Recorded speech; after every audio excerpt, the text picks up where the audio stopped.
अब तक हम लोग दोस्तों 2000 प्लस प्रोजेक्ट्स कंप्लीट कर चुके हैं, जिसमें से 80% प्रोजेक्ट्स फेल हुए हैं, 20% प्रोजेक्ट ही सक्सेस हुए हैं। मतलब 200 के आसपास एप्लीकेशंस हमारे प्ले स्टोर पे सक्सेसफुली रन कर रहे हैं। आपको पता है आज के इस वीडियो में मैं ऐसा डेटा बताने वाला हूँ, आप ये समझ के चलो कि इससे आपको ये सीखने को मिलेगा कि वो जो 80% एप्लीकेशन फेल हुए हैं उनके पीछे का क्या रीज़न था, और वो 80% एप्लीकेशंस क्यों फेल हुए, और बाकी के जो 20% एप्लीकेशन है, बाकी के जो 200 एप्लीकेशन है 2000 में से, वो क्यों सक्सेस हुए। बहुत इंपॉर्टेंट है दोस्तों ये समझना हमारे लिए। जब भी हम ऐप डेवलप कराते हैं, हम लोग कहाँ चीज़ों को छोड़ रहे हैं, क्या क्या प्रॉब्लम्स फेस करनी पड़ती है, या फिर क्या क्या प्रॉब्लम्स की वजह से एप्लीकेशन सक्सेसफुल नहीं होते हैं, वो सारा डेटा आपको बताता हूँ। पहले मैं आपको फेलियर बताता हूँ, बाद में आपको मैं सक्सेस रेट बताऊंगा, सक्सेस वो क्यों है वो आपको बताता हूँ। 80% जो हमारे एप्लीकेशन फेल हुए उसके पीछे रीजन, सब में एक कॉमन रीजन है कि किसी ने भी एप्लीकेशन को, पहला देखो एक मोटिव होता है एप्लीकेशन बनाने के बाद, मेरे को ये मार्केट की प्रॉब्लम सॉल्व करनी है, या फिर इस एप्लीकेशन की ना पूरी प्लानिंग होती है जब कोई ऐप डेवलप करता है तो ठीक है।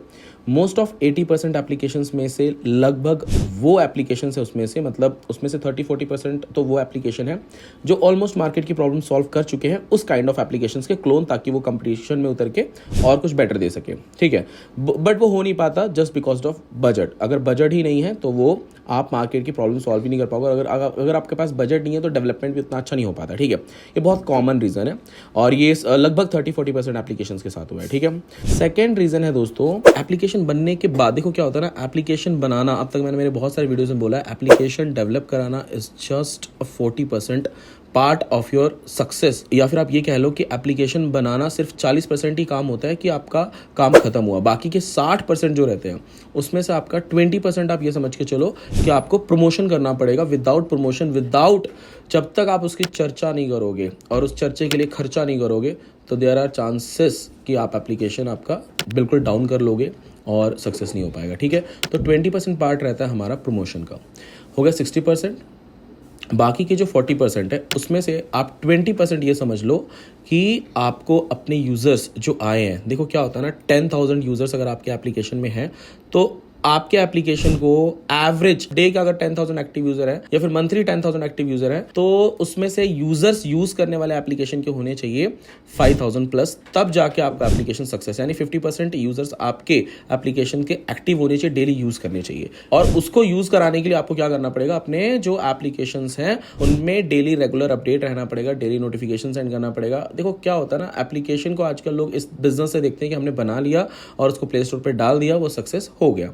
ऐसे मेरे बहुत सारे फ्रेंड्स हैं जिनको हमने अपने सक्सेस ऐप दिखाया तो उनका भी मन होता है चलो हम भी ऐप बना के डाल देते हैं और वो सक्सेस हो जाएंगे। ऐसा नहीं होता है। वो ये सोचते हैं कि जॉब करते करते या कोई बिजनेस करते करते साइड में अपने एक ऐप ओपन कर लेंगे, उसे रन कर लेंगे, सक्सेस हो जाएगा। ऐसा नहीं होता है, ठीक है। तो 20% पार्ट होता है आपको अपने एप्लीकेशन को मेंटेन करना है। विदाउट रेगुलर अपडेट आप अपने एप्लीकेशन को सक्सेस नहीं कर पाओगे। हो गए टोटल 80%। बाकी का जो 20% है ना दोस्तों, ये बहुत इंपॉर्टेंट होता है। देखो क्या होता है, एप्लीकेशन को रेगुलर मेंटेन करना, अपडेट करना, ये आपका जब पार्ट खत्म होता है तब आता है आपका कस्टमर्स या यूजर्स के आपके फीडबैक को फीड फॉरवर्ड में कन्वर्ट करना। देखो बहुत प्रॉब्लम होती है जब आपके यूज़र्स आपको फीडबैक दे रहे हैं कि आपके एप्लीकेशन में ये फंक्शन होने चाहिए, या फिर ऐसी ऐसी नई नई चीज़ें होनी चाहिए, और वो जब आप अपडेट नहीं करते, यानी फीडबैक को फीड फॉरवर्ड में कन्वर्ट नहीं करते हो, तो वो 20% आपका वहीं पे लॉस हो जाता है। देखो एग्जांपल के तौर पे व्हाट्सएप पे जब हम टेक्स्ट, आज से 10 साल पहले व्हाट्सएप सिर्फ चैटिंग के लिए जाना जाता था, मतलब व्हाट्सएप बहुत ज़्यादा पॉपुलर था। खैर व्हाट्सएप के आने के पहले हम मैसेज के लिए भी पे करते थे, इसके लिए व्हाट्सएप बहुत ज़्यादा पॉपुलर हुआ, जहाँ पर हम टेक्सटिंग वगैरह से फ्री होने लगा। उसके बाद कस्टमर यूजर्स की डिमांड थी, आप आज भी रिव्यूज़ में जाके देखोगे पुराने रिव्यूज़ उठा के, तो बहुत डिमांड थी व्हाट्सएप पे कॉल फीचर लाने के लिए। तो व्हाट्सएप ने आफ्टर 4 इयर्स कॉल फीचर भी लॉन्च कर दिया, कॉलिंग फीचर लॉन्च किया, वीडियो कॉलिंग फीचर लॉन्च किया, उसके बाद में फिर स्टेटस वाला फंक्शन लॉन्च किया। ये सब कस्टमर्स की डिमांड थी, जिससे यूजर इंटरेक्शन बढ़ा व्हाट्सएप पे, और आज कितना सक्सेसफुल है व्हाट्सएप ये हमें बताने की जरूरत नहीं है। और ऐसे कई बहुत सारे एप्लीकेशंस हैं जो फीडबैक को फीड फॉरवर्ड में कन्वर्ट करके सक्सेसफुल हो जाते हैं। ऑलमोस्ट मेरे 200 जो मैंने आपको एप्लीकेशन बताए, जो हमारे 20% है जो सक्सेस रेट है, उन्होंने भी यही सेम फॉर्मूला यूज़ किया है, ठीक है। अब हम सक्सेस जो एप्लीकेशन हुए हैं उनके पीछे 2-3 स्ट्रॉन्ग रीज़न बताता हूँ वो क्यों सक्सेस हुए हैं। ये सारे चीज़ें तो उन्होंने यूज़ की ही हैं, प्लस वो लोग फोकस करते हैं यूज़र एप्लीकेशन पे अगर आए, मैंने आपको बोला ना एक्टिव होने चाहिए, वो सिर्फ और सिर्फ एक्टिव पे फोकस नहीं करते, वो फोकस करते हैं कि उनके 24 आवर्स में से एटलीस्ट मिनिमम 1 घंटे उनका एप्लीकेशन में स्पेंड होना चाहिए जो आपने उनके लिए बनाया है।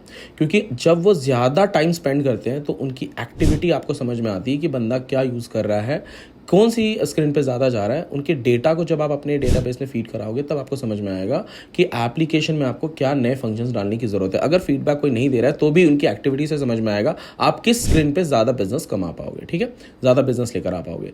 तो ये एक बहुत बेटर वे है आपके ऐप को सक्सेस करने के लिए। दूसरा देखो क्या होता है ना दोस्तों, थर्ड पार्टी जो भी अभी अर्निंग के सोर्सेस है, जैसे यूट्यूब हो गया, फेसबुक हो गया, अदर जितने भी थर्ड पार्टी वेबसाइट्स हैं ना अर्निंग सोर्सेज के, उनके ऊपर जब आप डिपेंड हो जाते हो तो वहाँ पे सिर्फ एक या दो ही वे होते हैं या हार्डली 3-4 वे होंगे आपके अर्निंग के। बट एप्लीकेशन एक खुद की प्रॉपर्टी होती है, डिजिटल प्रॉपर्टी, जहाँ पे आपके पास मल्टीपल सोर्सेस है। मल्टीपल मतलब जितना आप सोच सकते हो उतना ज़्यादा उस पर सोर्सेस है अर्निंग करने के लिए। एग्जांपल देके बताता हूँ, जैसे मैजिक ब्रिक्स है, आपको पता होगा मैजिक ब्रिक एक ऐसा प्लेटफॉर्म है जहाँ पे लोगों को अगर प्लॉट चाहिए, रेंट के लिए फ्लैट चाहिए, बिजनेस के लिए अगर कुछ भी प्रॉपर्टी चाहिए वहाँ पे वो फाइंड कर सकते हैं। मैजिक ब्रिक बहुत अच्छा चल रहा था, लेकिन जब नो ब्रोकर नया उसने बहुत डाउन किया मैजिक ब्रिक का मार्केट, क्योंकि नो ब्रोकरेज ही खत्म कर दिया उसने। आज अगर मैजिक ब्रिक पे जाओगे, आपको कोई प्रॉपर्टी फाइंड करोगे तो वहाँ पे आपको बीच में कोई ब्रोकर आएगा जो आपको प्रॉपर्टी दिखाएगा, वही उसने ही प्रॉपर्टी अपडेट किया रहेगा मैजिक ब्रिक पे। लेकिन यही चीज नो ब्रोकर में नहीं होता। नो ब्रोकर पेमेंट नहीं लेता, ना नो ब्रोकर ब्रोकरेज वगैरह वहां पे कहीं पे भी नहीं रहता। वो बच्चा सब्सक्रिप्शन पैक ले रहा है, वो भी बहुत बहुत कम लेता है सब्सक्रिप्शन पैक, जबकि मैजिक ब्रिक के जो सब्सक्रिप्शन पैक रहते हैं वो बहुत ज्यादा रहते हैं। अब देखो क्या होता है ना, यहाँ पे लोगों को क्या हुआ, सब्सक्रिप्शन पैक भी कम आ गया, ब्रोकरेज भी कम देना पड़ा। बट इसमें देखो फायदा क्या, मैं आपको बताता हूँ। कंपटीशन में वो भी है नो ब्रोकर, लेकिन उसने अर्निंग करने का वे अलग ढूंढा है।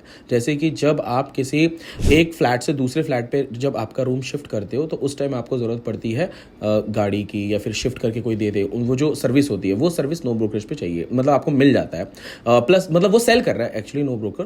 प्लस आपको जैसे इलेक्ट्रिसिटी के पार्ट हो गए, जब आप उधर शिफ्ट हो गए तो डेफिनेटली इंटीरियर के लगेंगे, आपको पेंटिंग ले लगेगा, या फिर जो उस ऐप से रिलेटेड जितनी भी सर्विसेज रहती हैं वो सेल करना चालू कर दिया नो ब्रोकर ने, ठीक है। अभी मेरे 2 बिजनेस मॉडल बहुत स्ट्रांग आने वाले हैं प्ले स्टोर पे। अभी एक तो मैं इसी मंथ लॉन्च करने वाला हूँ। आपको पता है उस एप्लीकेशन में हमने सब कुछ फ्री रखा हुआ है, बट फ्री रखते हुए भी हम लोगों जो हमारे यूजर्स रहेंगे, जो हमारे लोग यूज करेंगे हमारे ऐप को, उनकी आईज जो वो देख रहे हैं हम उसको सेल कर दे रहे हैं। इवन यही चीज गूगल और यूट्यूब भी करता है। आपको पता है ना, आप जितने भी कंटेंट देखते हो आपको लग रहा है कि वो कंटेंट आप फ्री देख रहे हो, बट आप जो कंज्यूम कर रहे हो, डेटा जो आप देख रहे हो, एक्चुअल में आपकी आंखों से जो आप देख रहे हो उसको ही बेच दिया जा रहा है।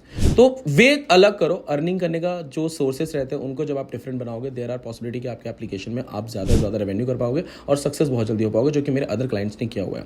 ये डेटा मुझे ऐसे बताने की जरूरत नहीं थी, बट मुझे ऐसा लगता है कि मेरे बाकी के जो एप्लीकेशन फेल हुए, आने वाले जो हम डील क्रॉस कर रहे हैं, जो डील क्रैक कर रहे हैं, वो सारे क्लाइंट्स ये सब पहले से समझ जाएं, सीख लें, ताकि उनका जो इन्वेस्टमेंट है उनको रिटर्न बहुत जल्दी मिल जाए। आई होप दोस्तों आपको मेरा ये वीडियो पसंद आया होगा और आपको ये सारी चीज़ें समझ में आ गई होंगी, और अगर सच में आ गई तो आप प्लीज़ इस वीडियो को लाइक करो। अगर आप मेरे चैनल पर नहीं हैं तो चैनल को सब्सक्राइब कर लो। थैंक यू दोस्तों, मिलते हैं नेक्स्ट वीडियो में।